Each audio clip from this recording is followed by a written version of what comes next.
Madam President, the President of the 88th session of the UN General Assembly, Madam Annalena Baerbock, Secretary General of the United Nations, Antonio Guterres, Excellencies, Heads of State and Government, distinguished delegates, ladies and gentlemen.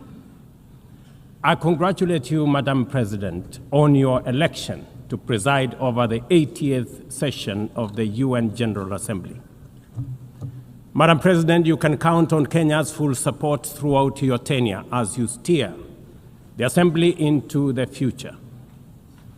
Ladies and gentlemen, 8 years ago, in the aftermath of the unprecedented global destruction and devastating war, the international community came together in hope. They created this organization, the United Nations, as a shield against the horrors of war, as a platform for dialogue, and as a bridge to a better, fairer, more secure global community. What is often forgotten or not mentioned today is that the United Nations grew out of the failure of the League of Nations that existed between 1919 and 1945. The League of Nations did not collapse for lack of good intentions or noble objectives. Formed at the end of the First World War and as part of the Treaty of Versailles, it was humanity's first attempt to build a permanent international organization to stop aggression and war and bring nations together. Its ambitions were to achieve collective global security, disarmament, peaceful dispute resolution, and cooperation on humanitarian and social issues. Despite these ideals, the League of Nations failed. The United States never joined, other great powers came and went, and without enforcement authority, its condemnation carried little weight. When Japan invaded Manchuria, when Italy marched into Ethiopia, and when Hitler openly defied its rules, the League stood by, helpless and powerless. By the late 1930s, its credibility had collapsed, and with the outbreak of the World War II, it was rendered irrelevant. Madam President, this history is both a lesson and a warning. Institutions rarely fail because they lack vision or ideals. More often, they drift into irrelevance when they do not adapt, when they hesitate to act, and when they lose legitimacy. To remain relevant, institutions must be reimagined, must be reformed, renewed, and aligned with emerging realities. 8 decades ago, the founders of the UN sought to correct the failures of the League of Nations by creating a stronger, more inclusive organization anchored in the principles of, and I quote, "We the people of the United Nations, determined to save succeeding generations from the scourge of war," end of quote. Today, we are gathered for the UN at 80. The question is unavoidable. Is the United Nations relevant to the demands of our time? Can it continue to serve humanity in the face of current realities? Or has it become a relic of a bygone era? Madam President, Excellencies, we meet against a grim global backdrop. Conflict rages in Eastern Europe, the Middle East, the Sahel, the Horn of Africa, and beyond. Climate disasters grow fiercer by the day. Inequality deepens, pandemics loom, and technological disruptions outpaces governance. Instead of trust, mistrust is spreading. Instead of solidarity, fragmentation is taking root. In place of hope, anxiety fills our global community. We are living, to borrow from the words of the founders of this institution, not in larger freedom, but in growing uncertainty. At this moment of turbulence, when we most need a strong United Nations, the organization faces its deepest crisis in credibility and capacity. Funding cuts have paralyzed its operations. Bureaucracy has slowed its response. The Security Council remains frozen in the post-war structures of 1945, unable to act inclusively, with fairness, and with speed. Ladies and gentlemen, I can, however, state with absolute conviction that the United Nations has been one of humanity's greatest achievements. For 8 decades, it has held back the specter of global war, calmed conflicts from Cambodia to Liberia, and stood guard in some of the world's most dangerous places through the courage of its peacemakers and peacekeepers. Few institutions in humanity's history can claim such a legacy.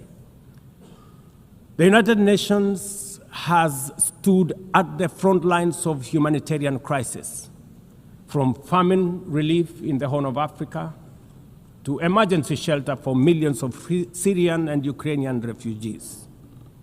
It was at the forefront in the eradication of smallpox, coordinated global responses to HIV and AIDS, Ebola, and COVID-19, and continues to champion universal vaccination. Its agencies have advanced women's rights, protected children, safeguarded refugees, and set global norms on everything from disarmament to climate action. The UN Sustainable Development Goals remain a shared blueprint for human progress. These are achievements no nation could have achieved alone, however rich, however great, or however powerful. And yet, every institution, no matter how noble its origins or impactful its legacy, must adapt to changing times or slide into irrelevance. Today, the United Nations stands at a crossroads of renewal on one hand or decay on another. Put differently, after 80 years, the rhymes of time are calling on us to reimagine the original promise that inspired the founding of the United Nations, and that is the quest for global peace, development, and human rights. But this call must now be answered in a global context that is profoundly different from the post-war era in which the UN was conceived then. We would be denying the cold, hard truth if we say that the United Nations is delivering as it should. On peace and security, its voice is too often drowned by the rivalries of great powers, while some nations simply ignore its resolutions and do as they please. Too often, the UN's blue helmet, once a symbol of moral authority, no longer commands the same respect. From the conflicts in Gaza to Ukraine, to the crisis in Sudan, DRC Congo, Somalia, and the Sahel, we see actors proceed undeterred by the United Nations calls. Excellencies, ladies and gentlemen, Kenya speaks from the experience of a nation deeply invested in multilateralism. For decades, we have placed our troops and police in harm's way for peacekeeping missions across Africa and beyond, from Somalia to Democratic Republic of Congo, from South Sudan to most recently in our neighborhood here in Haiti. Over the past 15 months, we are proud to have led the multinational security support mission in Haiti, not because it has been easy, but because solidarity is the essence of the United Nations. Madam President, the mandate of the MSS mission is coming to an end in a few days. As the lead nation, allow me to briefly share our experiences, the successes and the challenges, as both a cautionary tale and a living lesson about the strengths and weaknesses of the current global security governance architecture. For far too long, the people of Haiti called out to the world. Too often, their pleas were met with silence, hesitation, or half measures. Haiti became a tragic reminder of what happens when the international community looks away, prevaricates, or offers half-hearted support. When Kenya responded to the quest for the Haitian authorities, it was in the belief that we were joining a genuinely multinational effort. We welcomed and fully embraced Resolution 2699, by which the United Nations Security Council authorized the MSS with Kenya as the lead nation. Drawing on our decades of peace support operations, we stepped forward, stepped up, and deployed our officers to confront the rampant menace of gang violence in Port-au-Prince and its environs. Madam President, ladies and gentlemen, the mission has operated in a volatile environment under enormous constraints. It has been underfunded, under-equipped, and operated below 40% of its authorized personnel strength. Our police officers have valiantly shouldered responsibilities without the full logistical support that would accompany any mission sanctioned by the United Nations. Despite these challenges, and against all odds, the MSS has delivered results many thought were impossible. The presidential palace, once under siege from gangs, is today restored as the seat of government. The police headquarters and the police training center, once overrun by gangs, are now secure, with the academy resuming the training of new police officers, over 700 of whom graduated a few months ago. Schools that have been shattered by violence have reopened, with children back in class, learning and progressing. Roads once manned or blocked by gangs have now free-flowing traffic.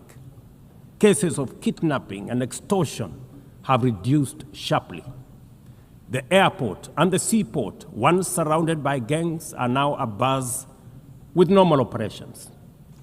Which begs the question, if so much could be achieved with limited resources and stretched personnel within just 15 months, what more could have been accomplished if the United Nations fraternity had truly acted together in solidarity with the people of Haiti?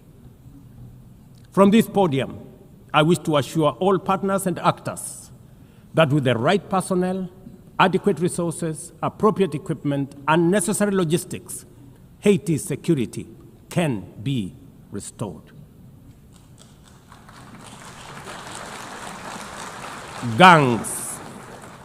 Gangs can be neutralized and the safety of streets, schools, hospitals, and homes secured. The continued harassment, abductions, and criminal acts undermining the lives of Haitians are unacceptable, unjustifiable, and must be stopped by this organization, the United Nations. Madam President, as the UN Security Council deliberates on the next steps, we must not lose sight of the fact that the situation in Haiti demands sustained, coordinated, and undivided international attention. A careful and orderly transition from MSS is essential to consolidate the hard-won gains so far achieved. I urge the Security Council and all partners to remain steadfast in ensuring that Haiti moves forward on a path of peace, stability, and renewal. Ladies and gentlemen, on human rights, our principle is clear and unwavering. The protection of civilians and respect for humanitarian law cannot be applied selectively. We cannot condemn suffering in one place and turn a blind eye in another. Kenya is gravely concerned by the humanitarian catastrophe in Gaza and by the immense suffering of civilians caught in the devastation of disproportionate military operations. At the same time, we call for the unconditional release of Israeli hostages. In line with the African Union and United Nations resolutions, we also call for a permanent ceasefire, for strict adherence to international humanitarian law, and for the launch of a credible political process. Only through such a process can the vision of a two-state solution be realized, where Israel and Palestine live side by side in peace, security, and stability. Kenya is equally deeply troubled by the worsening humanitarian situation in Sudan, where innocent citizens are caught in the crossfire of a needless war. We fully endorse the Quad, comprising Egypt, Saudi Arabia, the United Arab Emirates, and the United States, in affirming that there cannot be a military solution and that only political dialogue offers a viable path forward. We join the Quad in urging all parties, including SAF, RSF, and the external actors, to respect Sudan's sovereignty, unity, and territorial integrity, and firmly reject any attempts to divide the country, reaffirming our unwavering support for a unified Sudan for the benefit of all its people. Excellencies, distinguished delegates, those who look to the future with a clear vision know that climate change is not only the single greatest threat of our age, but also one of the greatest transformation opportunities of our time. The global stocktake has made it plain that the world is off track. Current national determined contributions are steering us towards temperature rises far beyond any safe threshold. This is the difference between survival on one hand and devastation for millions across the world on the other. Kenya and Africa are not passive victims of this crisis. We are taking bold steps showing that climate action is not only possible, but can also be the foundation for inclusive growth. We are building a climate-resilient society by embedding adaptation into every sector, from agriculture and energy to infrastructure and livelihoods, to sustainable mining and artificial intelligence. This ambition is visible on the ground. Today, 93% of Kenya's electricity comes from renewable sources: geothermal, wind, solar, and hydro. We are expanding investments in e-mobility, climate-smart agriculture, clean cooking solutions, and green manufacturing. We are also pioneering nature-compatible solutions such as sustainable waste management and circular economy interventions. Africa, too, is uniting its voice.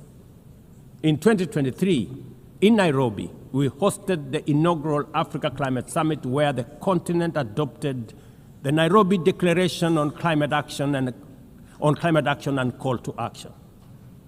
Just 2 weeks ago, in Addis Ababa, Africa came together once more at the second Africa Climate Summit to reaffirm our commitment and strengthen our ambition for climate-positive growth. We declared Africa not just as a victim of the crisis, but as a source of solutions, with climate action driving economic growth, transformation, and job creation for our communities. Ambition, ladies and gentlemen, cannot stand on willpower alone. Implementing our new NDCs will require $56 billion.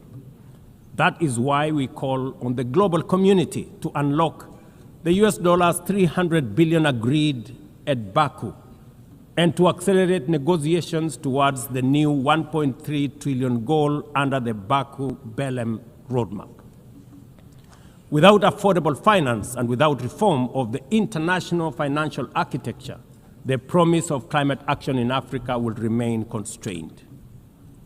Madam President, in the aftermath of World War II, the Bretton Woods institutions were created to stabilize the global economy and rebuild war-torn Europe. At that time, their design reflected the power and interest of the victorious nations, who were also their primary shareholders and beneficiaries. The IMF was tasked with upholding the gold standard exchange rate system, while the World Bank was established to finance Europe's reconstruction. Both have since evolved into development finance institutions, but their structures, decision-making, and governance remains dominated by wealthy nations. Today, the global context is vastly different. The global standard collapsed 5 decades ago, and Europe has long since been rebuilt. Yet, the governance of these institutions has not kept pace with needs of a multipolar world, especially the needs of poor and developing nations. The mismatch between shareholders and stakeholders has become starkly visible. For instance, during the IMF's recent allocation of special drawing rights, 64% went to wealthy nations. Just imagine, 64%. With little need for liquidity support. They didn't need the money anyway, but they got 64%. While the poorer countries received just 2.4%. What a disconnect. The imbalance highlights how the very institutions meant to safeguard global finance stability often perpetuate inequality and instability. I have argued, and I say it again, that the current global financial architecture punishes poor countries with high interest rates and enormous conditionalities while rewarding rich nations with lower interest rates and softer lending rates. Its rules, priorities, and allocation mechanisms consistently favor those already prosperous, while trapping vulnerable economies in cycles of debt, high borrowing costs, and inadequate access to emergency support and concessional funding. It is imperative to transform these institutions into genuinely independent, apolitical global bodies that their operations are aligned with their global mandate. Such a shift would democratize decision-making, restore credibility, and allow the IMF and the World Bank to serve all countries fairly rather than reinforcing old hierarchies. But Africa is not merely waiting for external prescriptions. We are taking bold and deliberate steps to strengthen our financial independence, safeguard our stability, and accelerate our development. Kenya, for instance, fully endorses the establishment of the Alliance of African Multilateral Financial Institutions, launched with the Africa Union in February 2024. This alliance brings together our homegrown banks, Afrexim Bank, the Africa Finance Corporation, the Trade and Development Bank, Shelter Afrique, Africa Re, Africa Development Bank, Africa Trade and Investment Development Insurance, and ZEPRI, institutions that embody Africa's determination to mobilize resources, finance trade, and build resilience on our own terms. At the same time, the Africa Union is championing 3 transformative institutions. The Africa Central Bank, which will issue a single currency and free our trade from dependence on foreign money. The Africa Monetary Fund, positioned to stabilize our economies and give us true financial sovereignty. And the Africa Investment Bank, designed to mobilize resources for infrastructure, industrialization, and integration that Africa needs to rise. And to complete this vision, the Africa Credit Rating Agency, one that understands our realities, values our uniqueness, and tells our story with fairness and truth, has already been established. Excellencies, as we mark the 80th anniversary of the United Nations, Africa also marks 20 years since the Ezulwini Consensus and the City Declaration, the 2 historic milestones that establishes the common African position on UN Security Council reforms. For 2 decades, Africa has spoken in one voice, demanding justice, equity, and representation in the highest organ of global governance. This demand, however, continues to be ignored, deferred, or endlessly debated to the detriment of both Africa and the legitimacy of the United Nations itself. You cannot claim to be the United Nations while disregarding the voice of 54 nations. It is not possible. Africa is no longer willing to wait on the margins of global governance while decisions about peace, security, and development are made without our understanding, without our perspectives, and without our voice. Africa's exclusion is not only unacceptable, unfair, and grossly unjust, it also undermines the very credibility of the United Nations, this organization.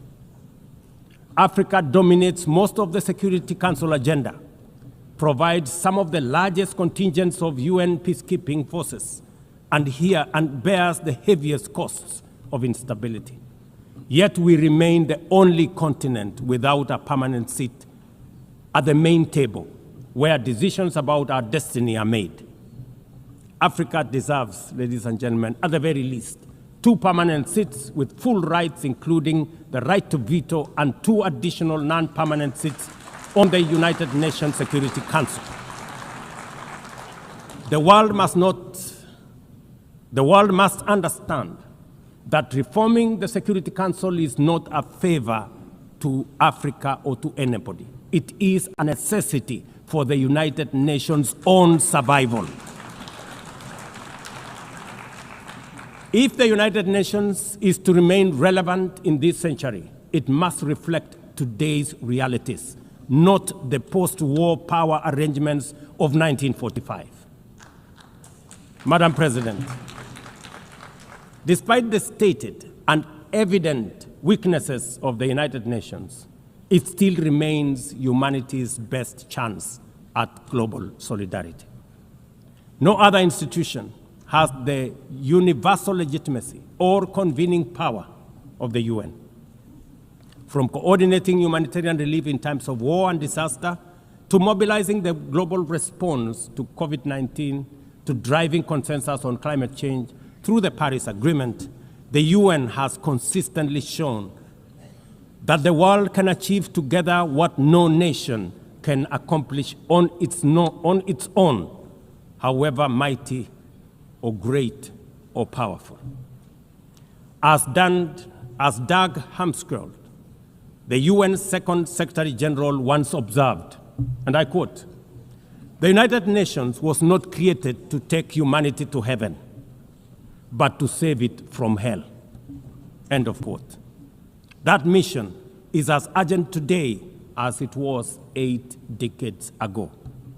At a time when conflicts are multiplying, when climate change threatens every economy, and when inequality is widening, the need for a functioning, credible, effective, and a multilateral system has never been greater. It is through the UN that nations have pooled resources to vaccinate billions of children, to protect refugees from through the work of the UNHCR, and to keep the peace in more than 70 missions across the world. Without the UN, these achievements, modest though they may sometimes seem, would not have been possible. That is why we must resist the temptation to give up on the UN or abandon it. We must make it fit for purpose, reform its structures, strengthen its mandate, and ensure its decisions reflect today's realities rather than the geopolitical map of a bygone era. As one of the hosts of the UN headquarters and the only one in the Global South, Kenya stands ready to do its part to enable the organization to go through this phase of renewal successfully as envisaged by the Secretary General under UN 80 reforms. In conclusion, Madam President, ladies and gentlemen, the 80th anniversary of the United Nations must be more than a commemoration. It must be a turning point for the organization. Let us seize this moment to reimagine and rebuild the UN into a body that commands legitimacy, responds with speed, and delivers justice for all. I thank you, and God bless you. On behalf of the Assembly, I wish to thank the President of the Republic of Kenya and Commander-in-Chief of the Defense Forces. The Assembly will now hear an address by His Excellency Santiago